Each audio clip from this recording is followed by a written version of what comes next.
When my son told me that I would not be welcome at his house for Christmas, I smiled, got in my car, and made one call.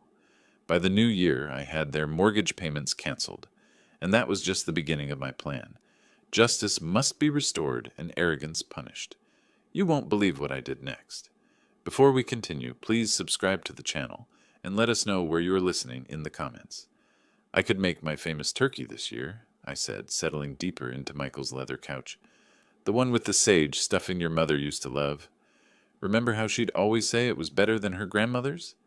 The words hung in the warm air between us, mixing with the scent of Isabella's expensive vanilla candles.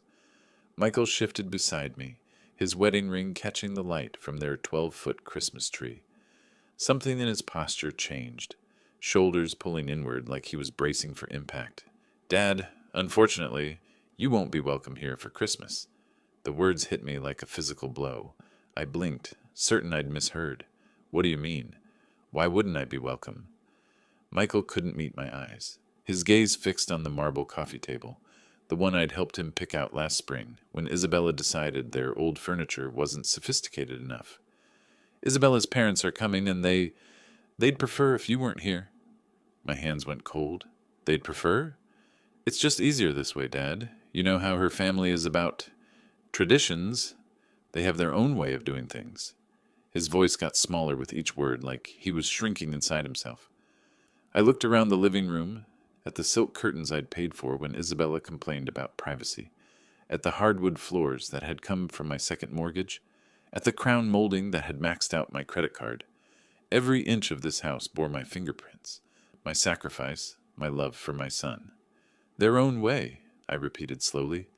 And what way is that, Michael? He flinched. Dad, please don't make this harder than it has to be.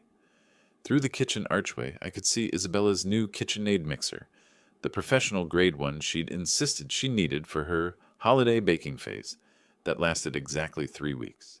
$2,000 of my money sitting there, probably used twice since October. Where will I spend Christmas then? The question came out quieter than I intended. Michael's face crumpled. Maybe you could, I don't know, maybe visit Aunt Rosa, or we could do something the weekend after. The weekend after. Like Christmas was just another appointment that could be rescheduled for convenience. I stood up, my knees protesting after 8 years of carrying this burden alone. I see. Dad, wait. But I was already moving toward the door, past the family photos where my face grew smaller and more distant in each frame, past the coat closet that held Isabella's $1,000 jackets. My hand found the doorknob, solid and cold under my palm. Son, I said without turning around. Tell Isabella's parents, I said, Feliz Navidad. The December air hit my face like a slap as I walked toward my truck. Behind me, I heard Michael call my name once, then the soft click of the door closing. Final. Absolute. I sat in the driver's seat for a moment, engine off, watching the Christmas lights twinkle in the windows of houses I'd never be welcome in. My phone buzzed, probably Michael wanting to smooth things over with empty promises and guilt. I didn't answer. Instead, I turned the key and drove into the darkness, leaving behind the warm glow of the house I'd bought, but would never belong in. The heater hummed against the December cold as I navigated the familiar streets toward home. South Hills sprawled around me, every neighborhood corner holding memories of the man I used to be, the one who believed family meant everything, who'd give his last dollar to see his son smile. That man was a fool. I stopped at the red light on 29th and Grand, watching a young father load Christmas presents into his SUV. His kids pressed their faces against the window, breath fogging the glass with excitement. Once upon a time, that had been Michael and me. Before Isabella, before I became nothing more than a walking ATM with inconvenient emotions, the numbers started rolling through my head like a broken slot machine. $2,800 every month for 5 years.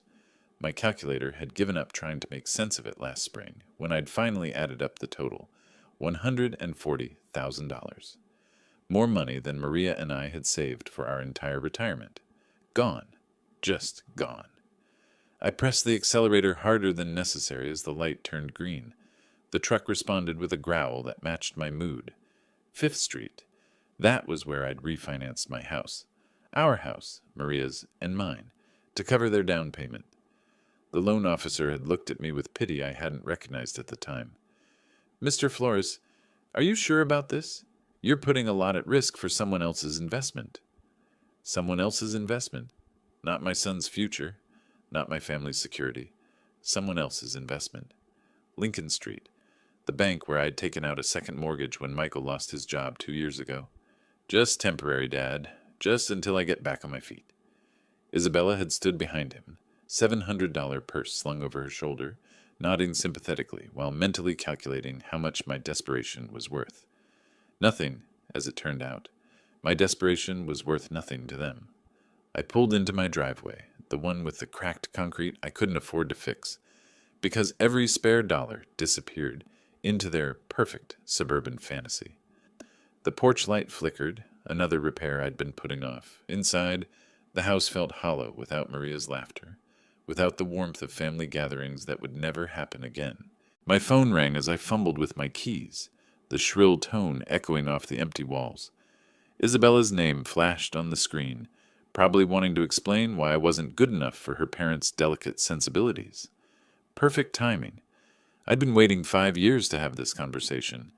I answered on the fourth ring, letting her wait just long enough to wonder if I'd pick up at all. "Dennis!" Isabella's voice dripped with false sweetness, the same tone she used when asking me to cover their water bill or property taxes. "I heard about the little misunderstanding with Michael." "Misunderstanding?" I leaned against my kitchen counter, still wearing my coat. "I don't think there's any misunderstanding, Isabella. You made your position quite clear. Look, I know this seems harsh, but you have to understand my parents' perspective. They're very traditional people. They expect a certain atmosphere during the holidays." "A certain atmosphere," I repeated. "And what atmosphere is that?" A pause. I could hear shopping bags rustling in the background, probably spending money that should have gone to their mortgage payment, money that was my responsibility, apparently. "Well, they're not used to your kind of cooking. All that spicy Mexican food and loud music. And frankly, Dennis, they're educated people. They expect conversations about current events, literature, art, you know." The words hit harder than a physical blow. 8 years of biting my tongue, of swallowing insults for Michael's sake, of pretending not to notice the way she looked at me like I was some kind of hired help. "My kind of cooking." My voice stayed level, controlled. "You mean the food you ate every Sunday for 3 years when money was tight? The tamales you said reminded you of your grandmother?" That was different. We were appreciative then, but now with my parents... "Now with your parents, you can't have the Mexican peasant embarrassing you at your fancy dinner table." The false sweetness evaporated. "Don't be dramatic, Dennis. This isn't about race, it's about class. My father graduated summa cum laude from Washington State. My mother speaks 4 languages. They summer in the Hamptons. What exactly would you contribute to dinner conversation? Stories about laying tile?" Heat flooded my chest, but I kept my voice steady. "I built a business from nothing after your husband's grandfather died. I've employed over 50 people. I've paid more in taxes than your father made in his best year. Money isn't everything, Dennis. Breeding matters. Education matters. And frankly, Maria understood her place better than you understand yours." The line went dead silent. She'd crossed it. The line I didn't even know existed until she'd stomped across it in her designer heels. "What did you say about my wife?" "I'm just saying she knew how to blend in better. She didn't make waves. She understood that some spaces weren't meant for her." My hand tightened around the phone until my knuckles went white. "Maria had more class in her little finger than your entire bloodline will ever possess." "Oh, please. She was a house cleaner who got lucky. At least she had the good sense to stay quiet about it." "Isabella?" My voice dropped to something I didn't recognize. "I want you to listen very carefully. This conversation is over. We're done pretending to be family. You can't just—" "We're done," I repeated, and ended the call. I set the phone down carefully on the counter, my hands surprisingly steady. Around me, the kitchen felt different, smaller but somehow cleaner, like a weight had been lifted from the air itself. I walked to my desk in the corner, pulled out the manila folder I'd been avoiding for months. Bank statements, mortgage papers, 5 years of automatic transfers that had bled me dry while they lived like royalty. Time to stop the bleeding. Part 4. The first decision, canceling the mortgage. The documents spread across my kitchen table like evidence at a crime scene. 5 years of bank statements, each one showing the same automatic transfer. $2,800 on the 15th of every month, vanishing from my account into theirs. A paper trail of my own stupidity. I pulled out my calculator and started adding. The first year, $33,600. The second year, another $33,600. By the third year, I'd stopped buying myself new clothes. The fourth year, I'd started shopping at discount grocery stores. This year, the fifth year, I'd been eating peanut butter sandwiches for lunch to make ends meet. $143,400. Not counting the down payment, not counting the times I'd covered their utilities when Isabella's shopping addiction got out of hand. Not counting the new roof, the landscaping, the furniture that was essential for their lifestyle. I sat back in my chair, looking at the numbers until they blurred. Maria's life insurance money, my retirement savings, the college fund we'd started for grandchildren I'd apparently never be allowed to see. All of it gone, poured into a house where I wasn't welcome for Christmas dinner. I reached for my phone, scrolled through my contacts until I found the number for my bank. The automated system offered me options in English and Spanish.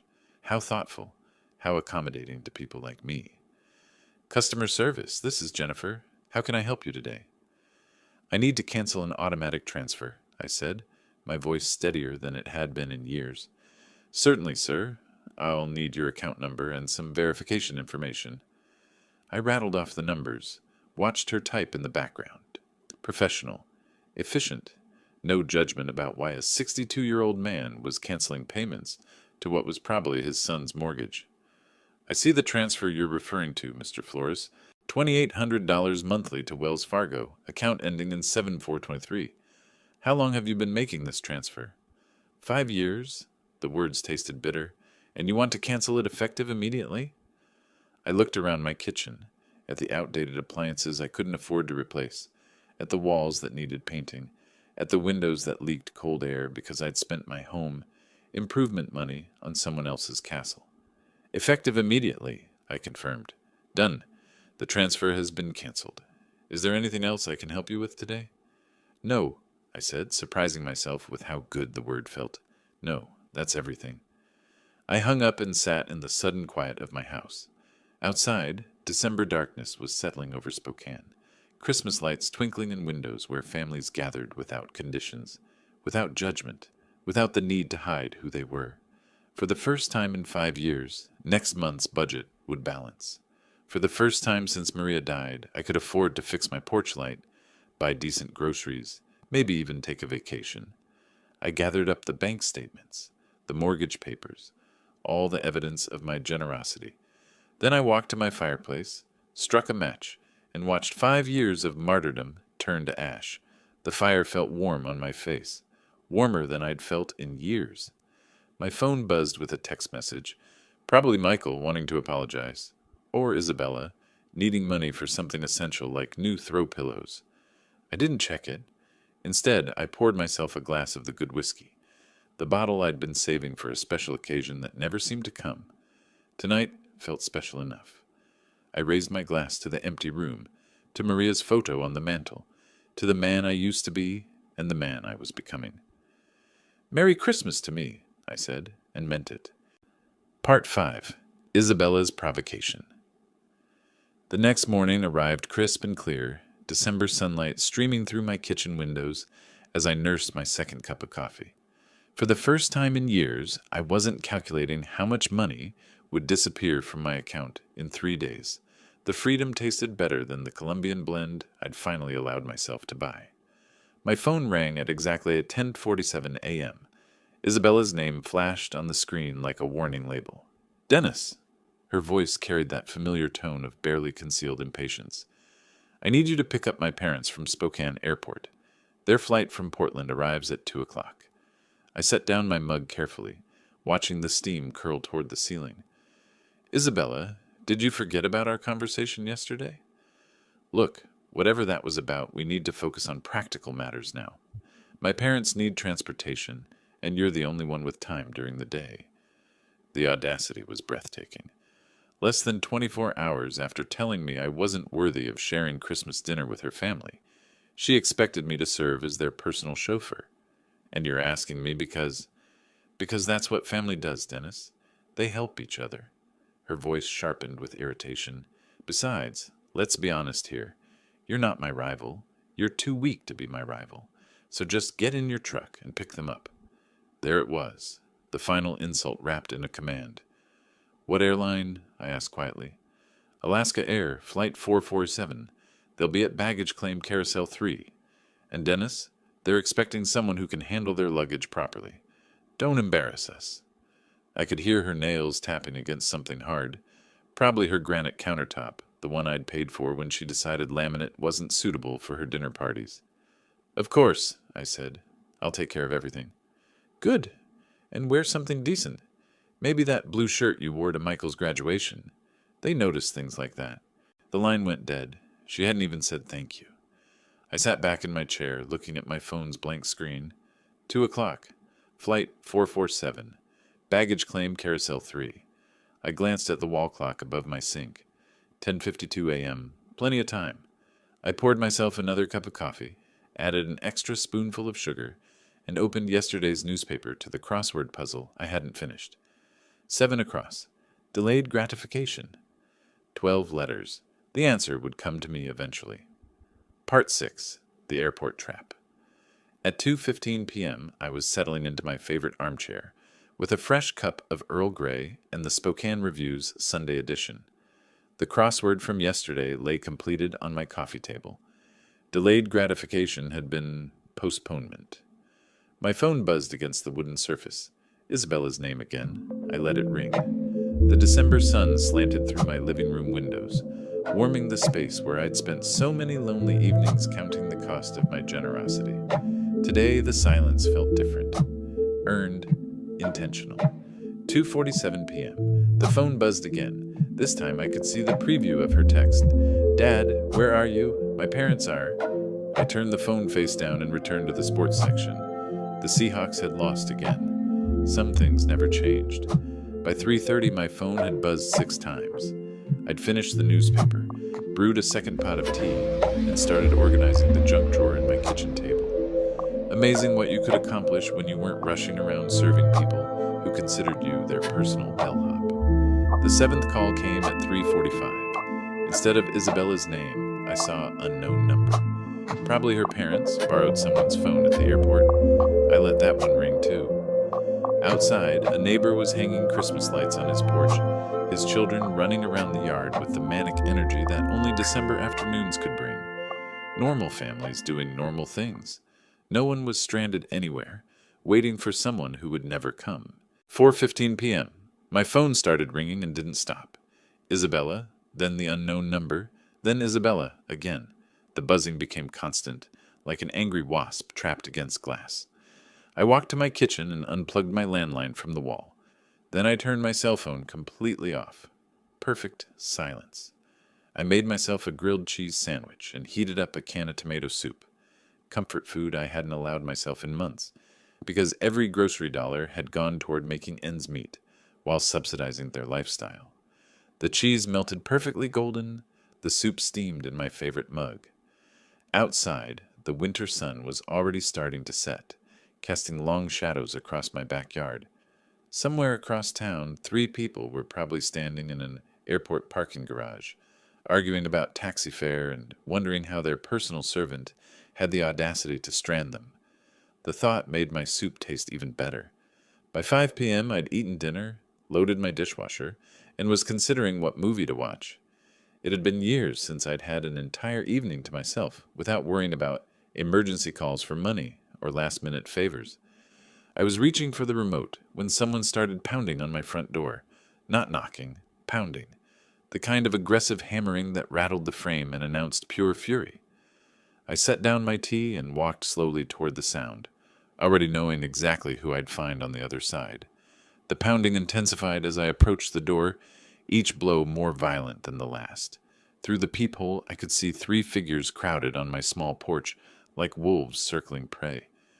I opened the door to find Cody Jenkins's red face inches from mine. "What the hell is wrong with you?"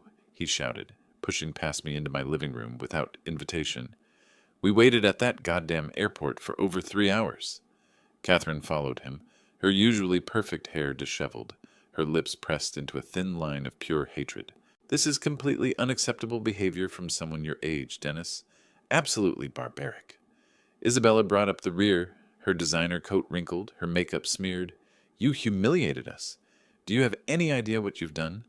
My parents had to take a $40 taxi because you decided to get out of my house."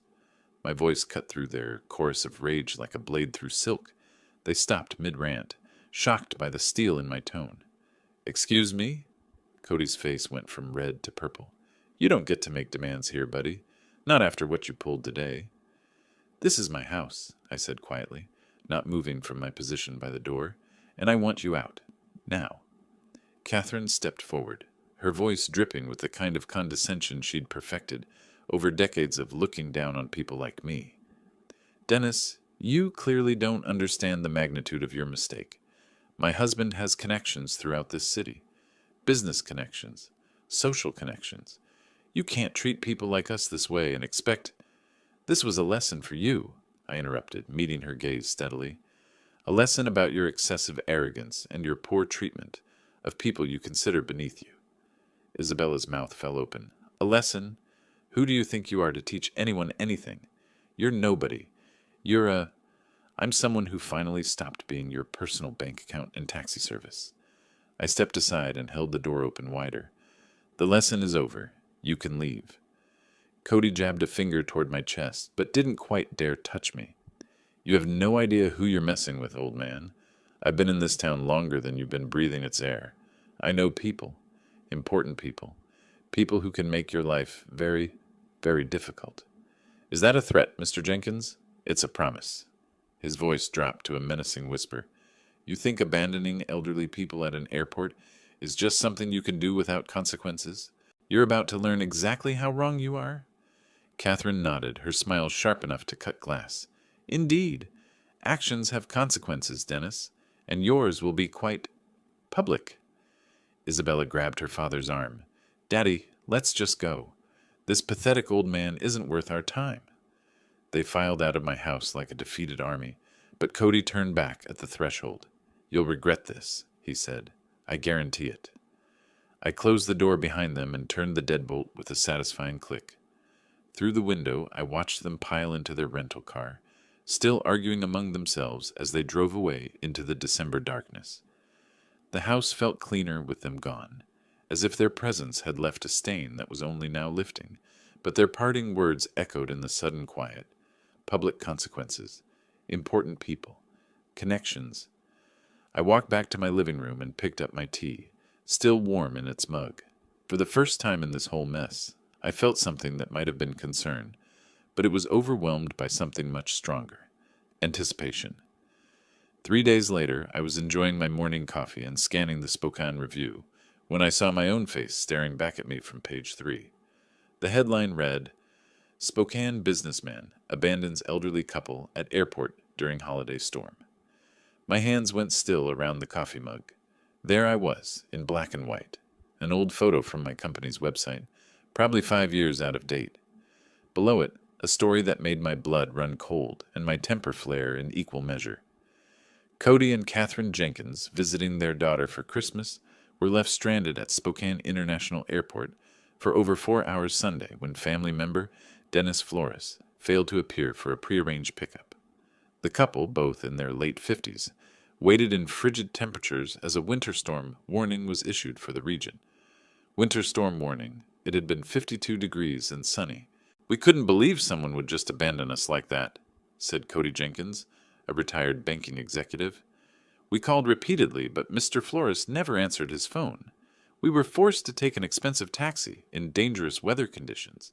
At our age, this kind of treatment is not just inconsiderate. It's dangerous." The article continued with quotes about my pattern of erratic behavior and concerns about my mental state. Cody had painted himself and Catherine as helpless victims of a cruel old man who'd suddenly snapped without provocation. No mention of the Christmas dinner rejection, no context about Isabella's demands or their years of financial exploitation. Just me, the villain who abandoned poor elderly tourists during a blizzard that existed only in Cody's imagination. I set down my coffee and read the article again, slowly, then a third time. The byline belonged to Patricia Morrison, lifestyle editor. I didn't recognize the name, but I recognized the strategy. Cody had called in favors, used his banking connections to get this story placed exactly where it would do maximum damage to my reputation. Smart, very smart. For the first time since this whole mess started, I felt a grudging respect for my opponents. They weren't just entitled trust fund babies throwing tantrums. They were strategic, calculating. They understood that in a small city like Spokane, reputation was everything. One well-placed newspaper article could destroy decades of hard work. They'd declared total war.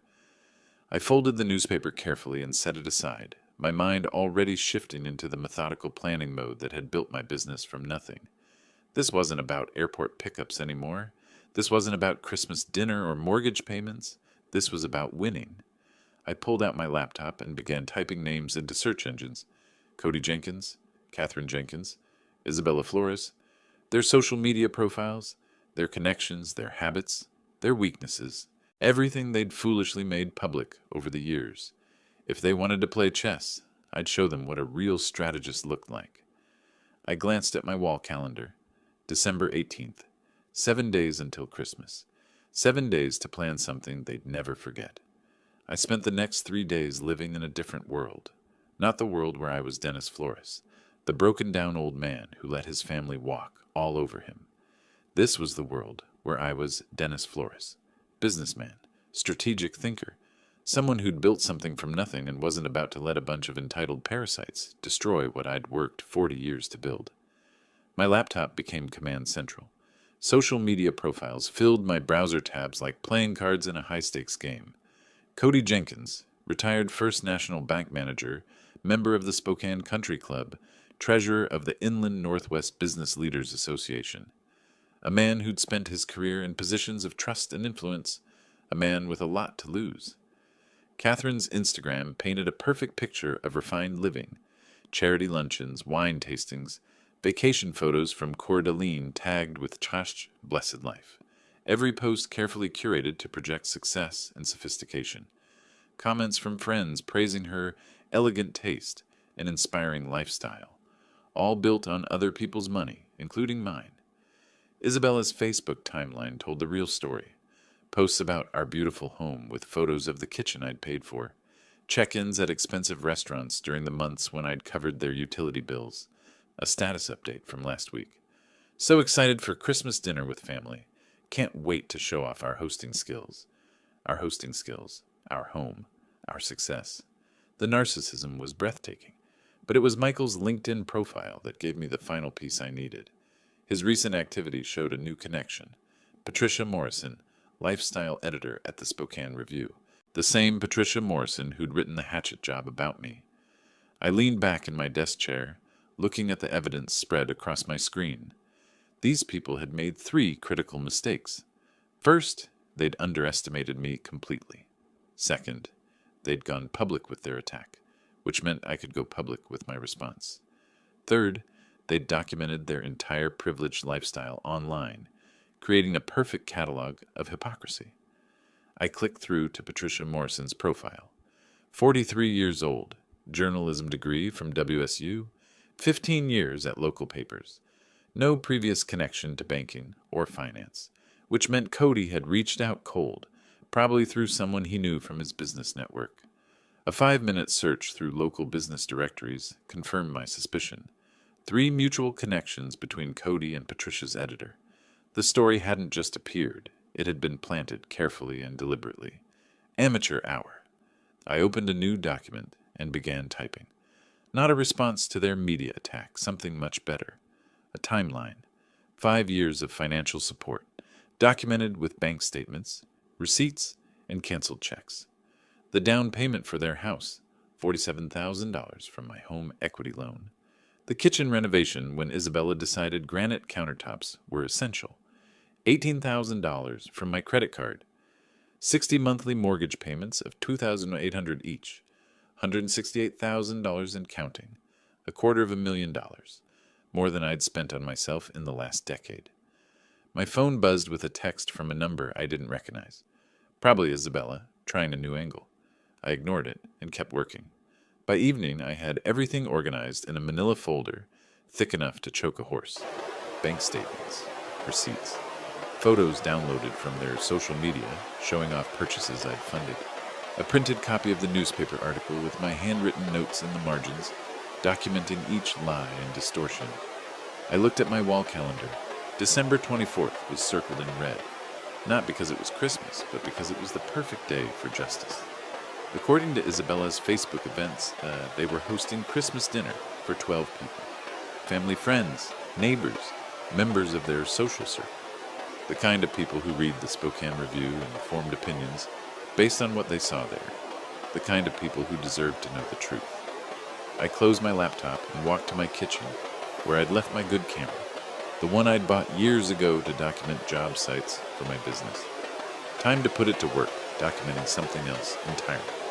Tomorrow was Christmas Eve. Tomorrow, Cody Jenkins and his family were going to learn what happened when you declared war on someone who actually knew how to fight. Christmas Eve morning dawned gray and cold, the kind of Spokane winter day that made you grateful for warm houses and family gatherings. Too bad I wouldn't be welcome at either. But I had other plans. I laid out my evidence like a lawyer preparing for trial. Bank statements organized by year, each monthly payment highlighted in yellow. Receipts arranged chronologically, showing the pattern of my support for their lifestyle. Photos printed from their social media, Isabella's new jewelry, their vacation photos, the expensive Christmas decorations currently adorning the house I'd helped them keep. All of it copied 12 times, one for each dinner guest. The newspaper article went on top of each stack, my red pen notes visible in the margins. Lie written next to Cody's quotes about dangerous weather. False, beside the claim about my erratic behavior. Missing context, highlighted where they'd failed to mention 5 years of financial support. I dressed carefully in my best suit, the navy blue one I'd worn to Maria's funeral, pressed and ready for another kind of farewell. Today I was saying goodbye to the man who'd been a doormat for his family. Tonight, I'd be someone who commanded respect. At 6:30 p.m., I loaded my briefcase with the evidence packets and drove to Kendall Yards. Their house glowed with warm light, cars filling the driveway and lining the street. Through the front windows, I could see figures moving around the dining room, Isabella playing hostess in the home my money had helped them buy. I parked across the street and checked my watch. 6:45. Perfect timing. Late enough that everyone would be seated for dinner. Early enough that they'd still be on the main course. No easy escape for anyone. The front door was unlocked. Of course it was. Isabella loved to show off how safe their neighborhood was, how they didn't need to worry about security, like people in rougher areas. I let myself in quietly, the warm air hitting my face along with the sounds of laughter and conversation from the dining room. And then Catherine said, "But darling, that's not how we do things in our family," someone was saying, followed by more laughter. Our family. After everything they'd done to exclude me from it. I walked into the dining room carrying my briefcase, 12 faces turning toward me with expressions ranging from surprise to horror. Isabella froze with her wine glass halfway to her lips. Michael's face went pale. Cody and Catherine looked like they'd seen a ghost. "Good evening, everyone," I said calmly, setting my briefcase on their marble sideboard. "I hope you don't mind me joining your Christmas celebration." Isabella found her voice first. "Dennis, this is completely inappropriate. You need to leave immediately." "Actually," I said, opening my briefcase and pulling out the first stack of papers, "I think your guests deserve to know who really paid for this dinner, this house, and this lifestyle you've been showing off." A woman I didn't recognize, probably one of Catherine's charity friends, leaned forward with curiosity. "What is he talking about, Isabella?" "He's having some kind of episode," Isabella said quickly. "Michael, call someone." But I was already moving around the table, placing a packet of documents in front of each guest. "Here are the bank records," I said conversationally. 5 years of financial support, $168,000 in mortgage payments alone, plus the down payment, renovations, furniture, appliances, everything you see around you. The room went silent except for the rustling of papers as 12 people began examining the evidence. I watched their faces change as they absorbed the numbers, the dates, the undeniable proof of my generosity and their deception. "This is," one man started, then stopped, staring at a bank statement. "Outrageous," finished the woman across from him. "Isabella, why didn't you tell us any of this?" Isabella's perfect composure was cracking. "It's more complicated than it looks. Dennis volunteered to help us. We never asked." "Actually," I interrupted, pulling out the newspaper article, "let's talk about what you did ask for, and what you told the media about me." The temperature in the room seemed to drop 10 degrees. I placed copies of the newspaper article on the table, watching as the dinner guests recognized my photo from the unflattering story that had run 3 days earlier. "Now," I said, my voice carrying clearly through the sudden silence, "let's talk about the real manipulators in this family." Cody's face had gone from red to ashen. Catherine sat rigid in her chair, her wine glass forgotten in her hand. "Mr. Jenkins here used his banking connections to plant this story," I continued, tapping the newspaper. "Notice how I'm portrayed as unstable and dangerous, abandoning poor elderly people in freezing weather." A gray-haired man in an expensive sweater looked up from the article. "Cody, what is this about?" "The weather was 52 degrees and sunny," I said before Cody could answer. "And they weren't stranded tourists. They were Isabella's parents, coming to the Christmas dinner I'd been banned from attending because I wasn't good enough for their company." Catherine finally found her voice. "That's not... We never said..."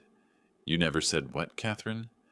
I pulled out my phone where I'd screenshotted several of Isabella's social media posts. "That I was too low-class for your parents? That my Mexican food and working-class conversation would embarrass you in front of your educated friends?" The woman I'd identified as one of Catherine's charity friends shifted uncomfortably. "Catherine, surely you didn't—" "He's twisting everything," Cody blustered, but his voice lacked conviction. "This man has serious mental health issues. The stress of aging, financial problems." "Financial problems?" I almost laughed. "Mr. Jenkins, I've been supporting your daughter and son-in-law to the tune of nearly $3,000 a month for 5 years. The only financial problems here are the ones you're about to have." I turned to address the entire table. "These people have taken $200,000 from me while calling me names behind my back. They've manipulated my son against me, banned me from family gatherings, and when I finally stood up for myself, they tried to destroy my reputation in the newspaper." Michael spoke for the first time, his voice barely above a whisper. "Dad, I didn't know about the newspaper." "Your wife knew," I said quietly, "and her parents orchestrated it. They turned me into a villain for refusing to be their personal ATM and chauffeur." The social dynamic in the room was shifting like tectonic plates. I could see it in the guests' faces, the gradual realization that everything they'd been told about tonight's generous hosts was built on lies. "This is unconscionable," said an elderly woman in pearls staring at the bank statements. "Cody, how could you let your daughter take advantage of this man's generosity, then attack him publicly when he stopped enabling it?" Cody's carefully maintained facade was crumbling. "You don't understand the full situation." "I understand perfectly," the woman interrupted. "This man has been supporting your family financially while you treated him like hired help. And when he finally said no, you tried to ruin his reputation."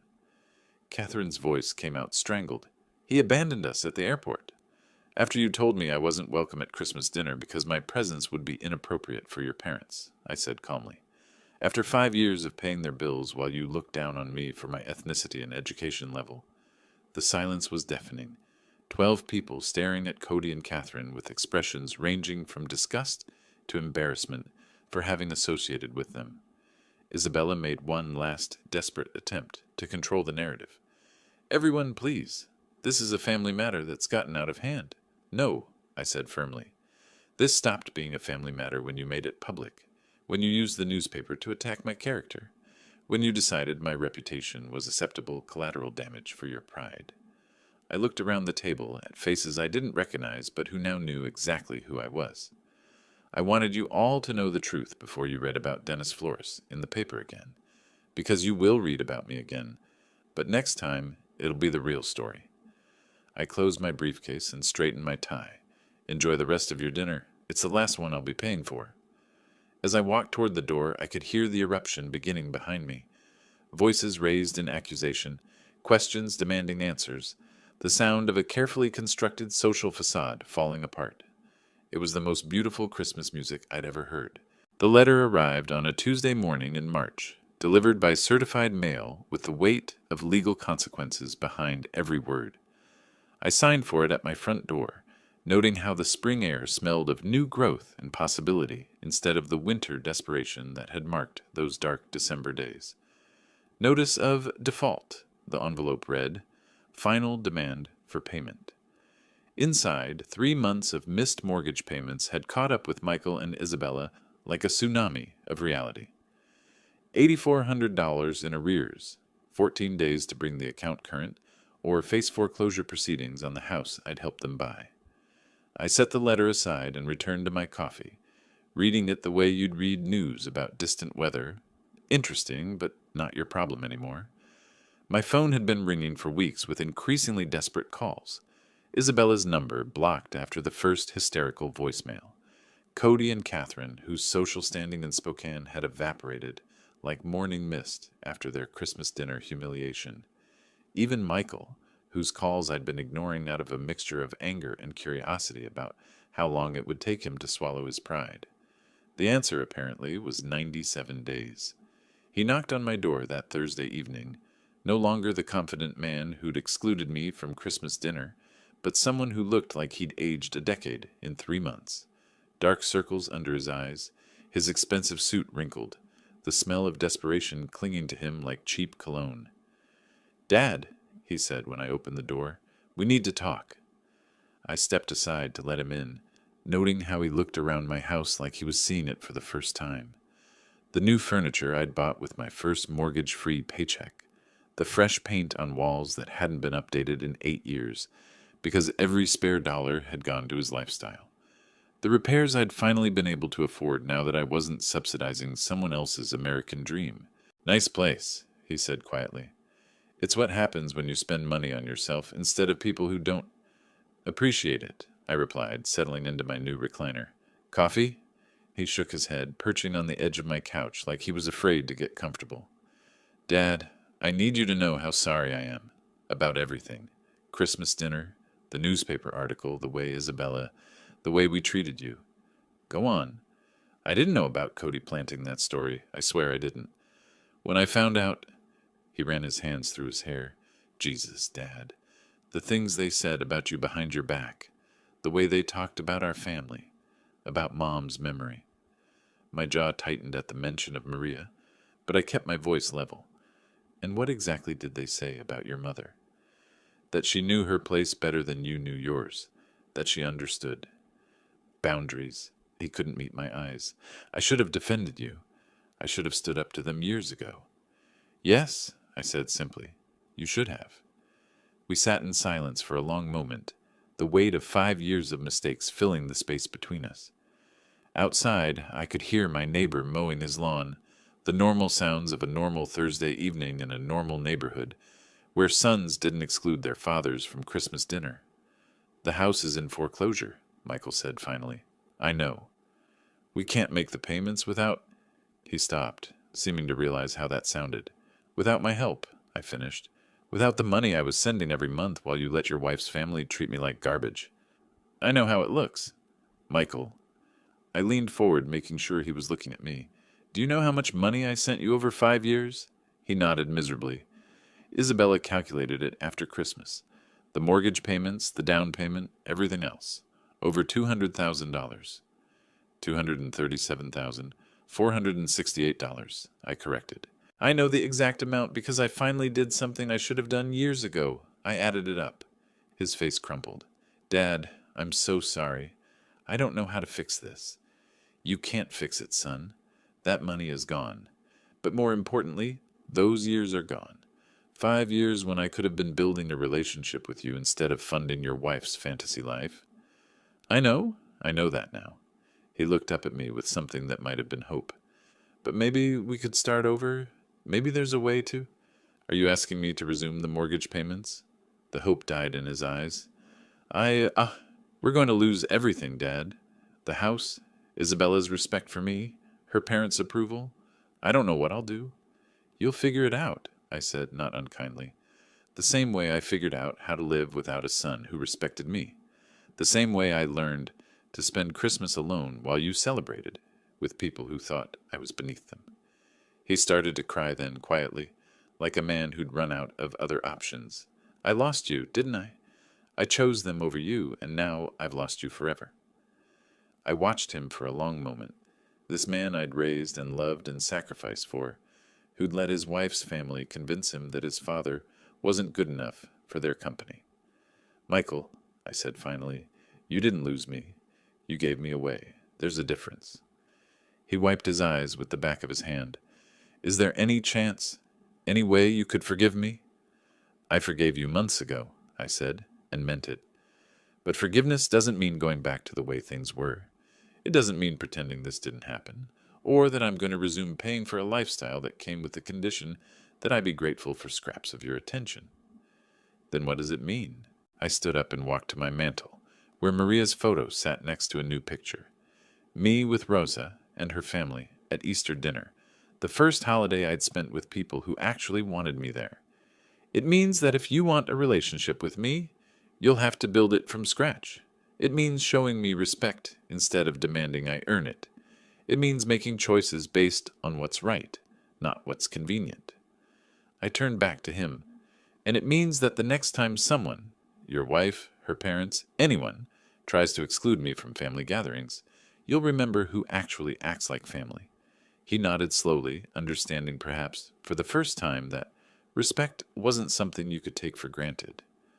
The house, he asked quietly, isn't my problem anymore.